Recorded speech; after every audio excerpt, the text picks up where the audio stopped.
A uniform rod of mass m and length lambda makes a constant angle theta with an axis of rotation which passes through one end of the rod. Its moment of inertia about the axis will be. देखिए बच्चों, figure में कह रहा है कि हमारे पास कुछ ऐसे एक एक्सिस ऑफ रोटेशन है। ठीक है, इस एक्सिस ऑफ रोटेशन के अबाउट क्या करना है, एक एंगल थीटा पे एक अपने को ऐसे रॉड बना लेना है। ठीक है, अब ध्यान समझिएगा बच्चों, हमने क्या किया है, ऐसे आप कर लीजिए। ठीक है, एक रॉड है हमारे पास जो एंगल थीटा बना रहा है, this axis of rotation, let से ओमेगा से इस एक्सिस के अबाउट ये रॉड क्या कर रहा है, रोटेट कर रहा है, रोटेट कर रहा है, रोटेट कर रहा है। Alright, so moment of inertia about this axis हमसे पूछा गया है बच्चों। रॉड का मास m और लेंथ लैम्डा दे रखा है। ठीक है, आप कहोगे कि सर पॉइंट मास तो है नहीं कि direct I equals to M R square लगा ले। यूनिफॉर्मली डिस्ट्रीब्यूटेड रॉड है, तो यूनिफॉर्मली डिस्ट्रीब्यूटेड मास है, तो हमें क्या करना पड़ेगा, छोटे से एलिमेंट लेना पड़ेगा। लेट्स से बच्चों इस पॉइंट से मैं x डिस्टेंस पे जाके dx लेंथ का एक छोटा सा एलिमेंट ले रहा हूँ। x डिस्टेंस पे जाके dx लेंथ का मैं एक इनफाइनाइटेसिमल स्मॉल एलिमेंट ले रहा हूँ। अब आप उस dx लेंथ के एलिमेंट में कहेंगे कि सर छोटा सा मास भी होगा, dm बिल्कुल होगा। क्या अभी ये dm मास जो है वो एक पॉइंट मास की तरह बिहेव कर रहा है? बिल्कुल करेगा। क्या ऐसे ऐसे बहुत सारे जीरो से लैम्डा लेंथ तक बहुत सारे dm dm dm dm dm मास होगा? बिल्कुल होगा। क्या सबके वजह से, हर डीएम मास की वजह से छोटा सा moment of inertia D I भी होगा? और पूरे मोमेंट ऑफ इनर्शिया रॉड की कैलकुलेट करने के लिए हमें क्या करना होता है, इसको इंटीग्रेट कर लेना होता है। ऑलराइट बच्चों, तो ये सारी स्टोरी आपने क्लासरूम में पढ़ रखा है। आइए, एक्स डिस्टेंस पे जाके डीएक्स का छोटा सा एलिमेंट लिया, उस डीएक्स के छोटे से एलिमेंट में जो छोटा सा मास है वो डीएम है। पहले तो हम मास लिखना चाहेंगे, डीएम मास होगा कितना। तो बच्चों टोटल मास कितना है, एम। वो टोटल मास कितने लेंथ पे डिस्ट्रीब्यूटेड है, लैम्डा लेंथ पे। और हमें कितने लेंथ पे चाहिए, कहोगे कि सर हमें तो छोटे से dx लेंथ पे चाहिए, तो dm क्या हो जाएगा, मास पर unit length, that is m upon lambda into dx। Alright, यहाँ पे बच्चों लेंथ को लैम्डा से रिप्रेजेंट किया है, इसलिए अपन लैम्डा लिख रहे हैं। चलिए, dm का टेंशन खत्म। अब इस dm की वजह से छोटा सा di भी तो होगा। di will be dm into r square, where r is perpendicular distance from the axis to that mass।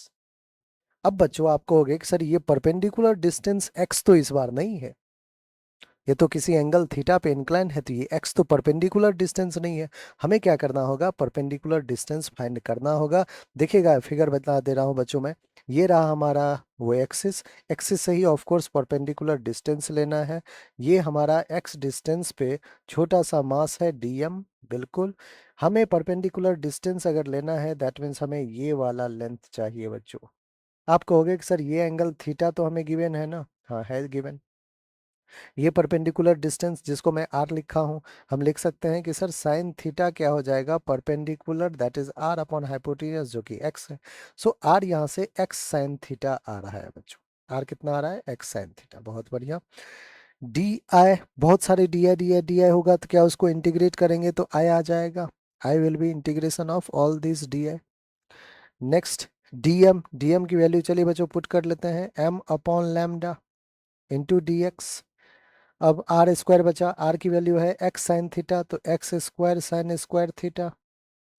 जो बच्चों कांस्टेंट है उसको बाहर निकाल लेके आए इंटीग्रेशन। सब देखिए एक बार लिमिट भी लगा लेते हैं। मास कांस्टेंट है रॉड का, वो तो चेंज नहीं होगा। लैम्डा लेंथ भी कांस्टेंट है, चेंज नहीं होगा। साइन स्क्वायर थीटा भी चेंज नहीं हो रहा है, तो साइन स्क्वायर थीटा भी बाहर। इंटीग्रेशन के अंदर बच्चों बच जाएगा x square D x. Limit चलिए, एक्स कहाँ से कहाँ वेरी करेगा, कहोगे कि सर जब यहाँ पे रहेगा तो एक्स की वैल्यू जीरो होगी, और जब यहाँ पे पहुँच जाएगा तो एक्स की वैल्यू लैम्डा हो जाएगी। दैट मीन्स जीरो से लैम्डा हमारा एक्स वेरी कर रहा है। कहाँ से कहाँ तक बच्चों, जीरो से लैम्डा। देखिए पूरे प्रॉपर रॉड जो है जीरो से एल तक आपका कवर हो चुका है। I is equal to mass upon lambda sine square theta. बच्चों integration of X square, X cube by 3 होगा, अपर लिमिट लोअर लिमिट लिख दिया, जीरो और लैम्डा। मास upon lambda sine square theta, upper limit कितना है, 1/3 को बाहर ले ले तो mass upon 3 lambda, mass upon 3 lambda. ये बाय 3 है ना, इसको बाहर कर लिया।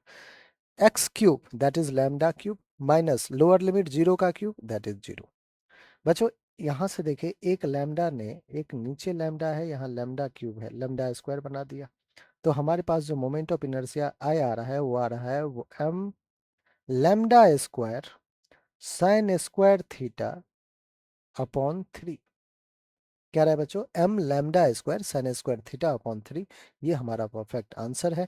बच्चों आप इसको डायरेक्ट जो है ना एज ए रिजल्ट भी रट सकते हैं। जब हमारा रॉड कुछ एंगल थीटा एक्सिस से बना रहा है, ठीक है, तो moment of inertia about that axis जो है वो M L square by 3 sine square theta आप रट भी सकते हैं डायरेक्ट रिजल्ट, जिससे कि जब आपको काम आए तो ये इंटीग्रेशन वगैरह ना करना पड़े, डायरेक्ट आप टिक लगा सके। ठीक है, तो ये इंपॉर्टेंट रिजल्ट है रॉड से, क्योंकि रॉड का मोमेंट ऑफ इनर्शिया आपने वैसे भी कई चीज़ें रटा हुआ होता है कि सेंटर पे एम एल स्क्वायर बाई 12, किसी भी एंड पे एम एल स्क्वायर बाई 3। तो बच्चों आप जब किसी एंगल थीटा पे इंक्लाइंड है तो उस एक्सिस के अबाउट अगर मोमेंट ऑफ इनर्शिया रट लेते हैं आप M L square by 3 sine square theta, तो कोई दिक्कत नहीं है, क्योंकि एम एल स्क्वायर बाई 3 तो आप रटते हैं एंड से। तो किसी एंगल थीटा पे अगर इंक्लाइंड है तो M L square by 3 sine square theta. ठीक है, चलिए तो सी हमारा बिल्कुल करेक्ट ऑप्शन है।